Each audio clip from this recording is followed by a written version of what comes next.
I want so badly to do what my ancestors did, to serve this country, to be there for my fellow man, but they're going to send me to die in a desert, or they're going to send me to die in a tundra, and it's going to be far away from home. You know, my family will never know what happened, and what's the point? Like, no, if we get invaded, I'll sign up. I will in a heartbeat. But you know, I got to be honest.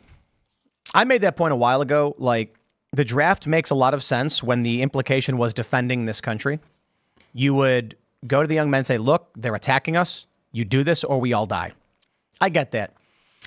I don't know if I agree right now with defending some of these crackpot far left places that abuse kids and have brought in non-citizens and are releasing criminals. It's like, if New York got invaded, I'd be like, wow, that sucks. I mean, look, if we can get a foothold in the executive branch through Trump or someone who can deal with the corruption, send in federal investigators to New York to weed out the crime bosses that are running their government, I would be thrilled. I'd be happy. I do not think national divorce is a good thing. I do not think that peaceful national divorce is possible. So we must avoid that in every way imaginable and resist. And there are tons of people advocating for it. And I'm like, that ends in civil war. So I'm curious what you guys think about this, because this is an idea I've been puttering around with for like 10 years. Instead of a national divorce, we were taught about federalism as layer cake federalism, that there are layers of government. You have your local, you have your state, you have your federal. What I was wondering is, what do you guys think about the idea of adding another layer, taking regions that are culturally similar to one another, like the Appalachians, go from Pennsylvania on down to maybe Tennessee, and then you could also do Cascadia, you could do the Rockies states, and these groups of people who are culturally rather similar would be able to have the laws that make sense for their cultural groups, and then the federal government would just be responsible for like the interstate, war, and diplomacy. More government then, right? Yeah, the problem is... But diffuse government. But the problem is people in Oregon are at odds with themselves. Yeah, let them switch to Idaho. Well, yeah, I agree. Let the states redraw their lines. It's not like we're a country. We're not a bunch of different countries. We're one country. We can make it work. I think the political divisions have reached critical mass. I don't see a reality where you can go to someone who's clearly like, look, man, we have probably 70 videos of Biden. His brain is broken. The things he has said and escalated throughout the years, getting worse and worse and worse. And there are people who will pretend like it's not happening. You can't work in a factory together, let alone vote functionally. You've got someone who's going to be staring at a wall collapse or a fire raging.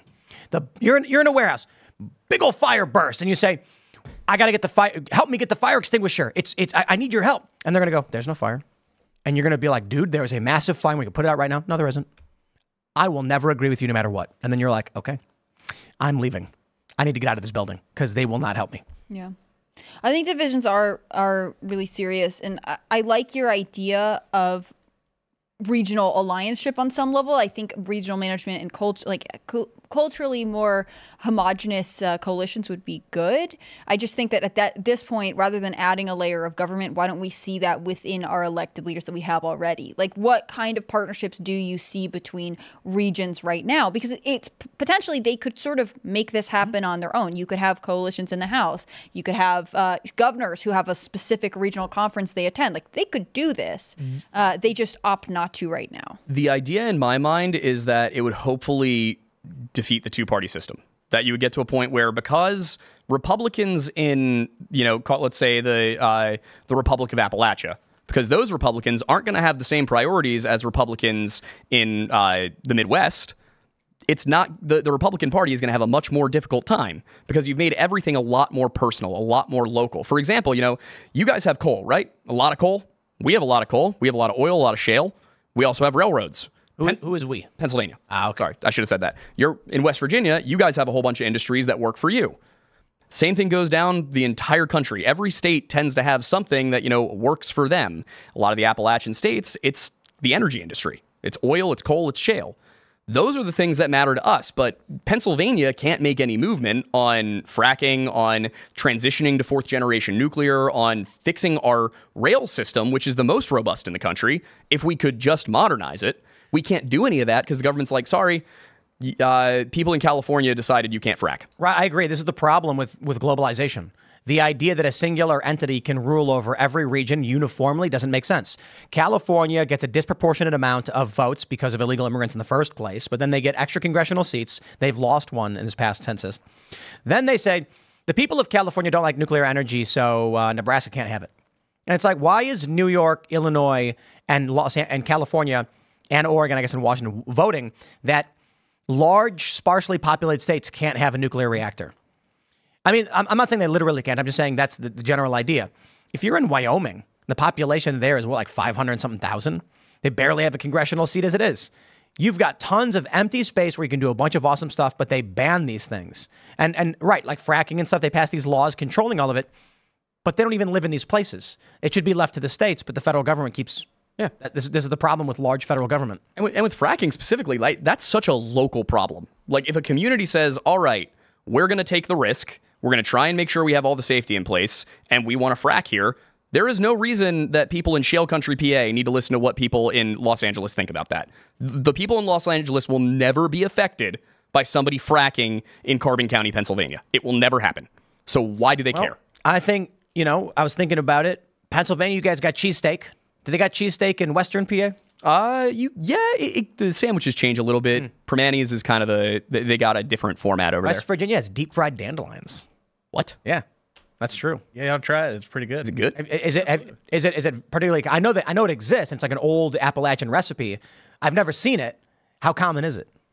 You won't see it in any of the retail restaurants like a Permanis, but some of your mom and pops, you get some of these smaller towns, it's actually quite common. It's pretty good. Yeah. So popular.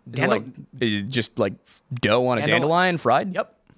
I heard it tastes like fried mushrooms. It does? Yeah, look at that. So dandelions are actually brought here by the European colonists as food and medicine. Really? Yep. It grows crazy fast, and you can eat them.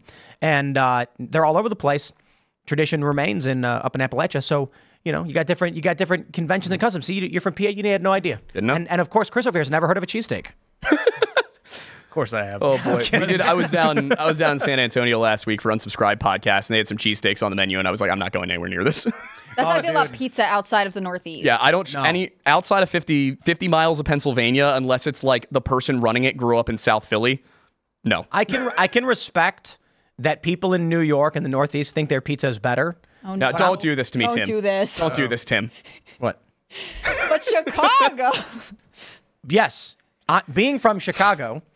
We have, and I'm respecting New York over here, and you guys can't handle it. I would just call Chicago pizza different. Yes, it is different. However, Yes. It's special. deep dish pizza is not real Chicago pizza. That's a lie. And you guys have not ever had real Chicago style pizza, which is a firmer, like medium, like it's not a thin crust. It's thicker. It's not floppy. Okay. It's square cut. I think people call it like, what is it called? Like the four It's states? called Sicilian over here. Is it, That's not Sicilian. No, we're not talking about Sicilian. is square- it the more square like cut. what they No, do in Sicilian St. is a Louis? thick bread. Yeah. Is it more like what they do in St. Louis? St. Louis Don't know. is a specific style of pizza. Traditional Chicago pizza is flat. The dough doesn't rise on the ends. It's the crust on the edge is crunchy, and it's cut into squares. And so it's very different from New York. But I will tell you this: I had pizza in Michigan, and it was like someone put a bathroom garbage on my plate, and I was offended. Yeah. It was like a piece of toast with ragu on it. Don't you dare. Some places pizzas are different. I mean, I've talked about this before, but the Domino's and Pizza Hut spread throughout the middle part of America because the immigrants weren't there making traditional pizza. I can imagine that in Michigan they do a lot of other nice stuff, but this is not one of their elements. It reminds me though, like this stereotyping of deep dish pizza as the only type of Chicago pizza of the pepperoni roll in West Virginia. Yeah. Because if you're like, what is the food of West Virginia? You see that everywhere, but there's actually a ton of stuff. It's just that's sort of what the I don't know. But like, don't knock the pepperoni roll. Adrienne It's Curry. great, but it's not the only thing. Adrienne Curry knows exactly what we're talking about. Chicago thin crust tavern style pizza is great too. See, Tavern I'll give it a shot. I'll give it a shot for you. and I got to tell you, for anybody who's never been, if you go there, you got to find a place that will do a pizza with jardinera on it. Jardinera, that's the word. It was so weird for me when I went to New York for the first time, and I tried ordering a roast beef sandwich with jardinera, and the guy said, "With what?" And I said, "Can I get a roast beef sub with jardinera?" And he goes, he's like, "We do heroes," and I'm like, "I don't know what that means." It's a long sandwich, and I'm like, "Oh, okay. Well, give me jardinera, roast beef, and cheddar." And he's like, "I don't know what that word is." Yeah, what and is I, that? Jardinere. Oh, man. I feel like I've heard the word, but I don't know what it is. Regional culture strikes It again. is like carrots, jalapenos, cauliflower in oil. Oh, okay. I've had it. I just didn't know that's what it was If called. you go to Potbellies, they call it hot peppers because nobody knows what it is.